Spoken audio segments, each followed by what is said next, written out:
Hello. आज हम एक बहुत ही कमाल के सफर पर चलने वाले हैं। एक ऐसी दुनिया में जहां जन्म से पहले एक नई जिंदगी आकार लेती है। जी हां, हम उन 40 हफ्तों के अविश्वसनीय चमत्कार को समझने जा रहे हैं। और इस पूरे सफर की शुरुआत एक सीधे से सवाल से करते हैं। आखिर ये होता कैसे है? कैसे सिर्फ एक सिंगल सेल 40 हफ्तों के अंदर एक पूरा इंसान बन जाता है ना कमाल की बात? चलिए आज इसी रात से पर्दा उठाते हैं। तो देखिए, ये जो पूरा प्रोसेस है ना, इसे समझने के लिए हम इसे 3 मेन स्टेजेस में बांट सकते हैं। पहला स्टेज है जाइगोट का, फिर आता है एम्ब्रियो और आखिर में फीटस का स्टेज।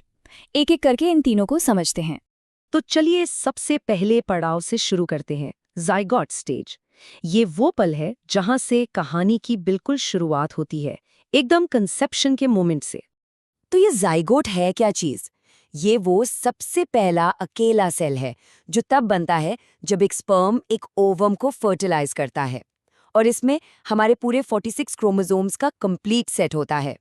इसका काम बस एक ही है, फलोपियन ट्यूब से गुजरते हुए तेजी से, बहुत तेजी से डिवाइड होना। और करीब 1 हफ्ते के अंदर ये तेजी से डिवाइड होते सेल्स एक छोटी सी खोखली गेंद जैसी शक्लें ले लेते हैं, जिसे कहते हैं ब्लास्टोसिस्ट। ये डेवलपमेंट का अगला बहुत जरूरी कदम है। और जाइगोट का ये पहला दौर तब जाकर पूरा होता है जब ये ब्लास्टोसिस्ट गर्भाशय की दीवार यानी यूटेरिन वॉल से जाकर चिपक जाता है। इस प्रोसेस को कहते हैं इम्प्लांटेशन। और ये एक बेहद बेहद क्रिटिकल कनेक्शन है। यहाँ एक बात जानना बड़ा दिलचस्प है। ये जो स्टेज है ना, ये बहुत ही नाजुक होता है। असल में कई प्रेगनेंसीज यहीं पर इसी स्टेज में ख़त्म हो जाती हैं, और अक्सर तो इसका किसी को पता भी नहीं चलता। ये वाकई एक साइलेंट हर्डल की तरह है। चलिए अब हम आते हैं दूसरे और सबसे अहम स्टेज पर, एम्ब्रियो का दौर। इसे द मोस्ट क्रिटिकल विंडो कहा जाता है, क्योंकि यहीं पर शरीर का पूरा ब्लूप्रिंट तैयार होता है। तीसरे से 8वें हफ्ते के बीच एक तरह से असली कंस्ट्रक्शन का काम शुरू हो जाता है। सारे बड़े ऑर्गन्स बनने लगते हैं, बॉडी का स्ट्रक्चर शेप लेने लगता है, एक नन्हा सा दिल धड़कना शुरू कर देता है, और तो और न्यूरल ट्यूब भी डेवलप होती है, जो आगे चलकर दिमाग और रीढ़ की हड्डी बनती है। और जरा सोचिए, 8वें हफ्ते के आखिर तक इस एम्ब्रियो की लंबाई होती है सिर्फ लगभग 2.5 सेंटीमीटर्स। बस इतना सा, पर इतने में ही वो एक पहचाने जा सकने वाले इंसानी रूप में आ चुका होता है। कमाल है। इस दौर में एक और बहुत जरूरी बात का ध्यान रखना होता है, और वो है टेरेटोजेंस का खतरा।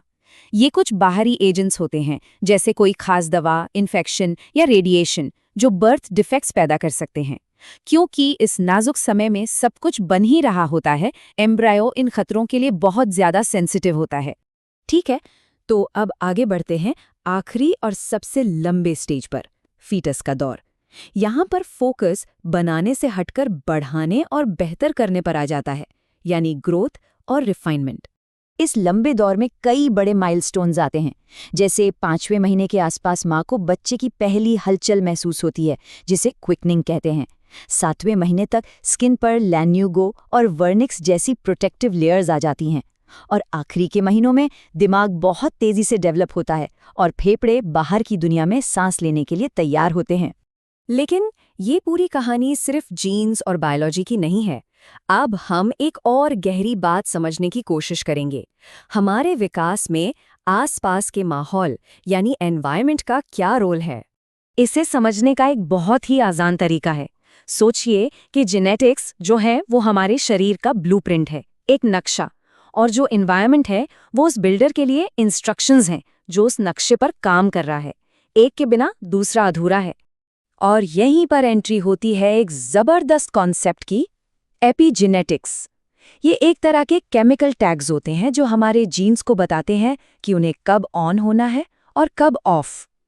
और सबसे बड़ी बात यह है कि इन टैग्स पर बाहरी चीज़ों का, जैसे स्ट्रेस, न्यूट्रिशन और टॉक्सिन्स का सीधा असर पड़ता है। तो इस सब का मतलब क्या निकलता है? मतलब ये कि जन्म से पहले के अनुभव हमारे शरीर पर जिंदगी भर के लिए एक बायोलॉजिकल निशान छोड़ जाते हैं। इनका असर सिर्फ तब तक नहीं, बल्कि हमारी पूरी जिंदगी पर पड़ सकता है।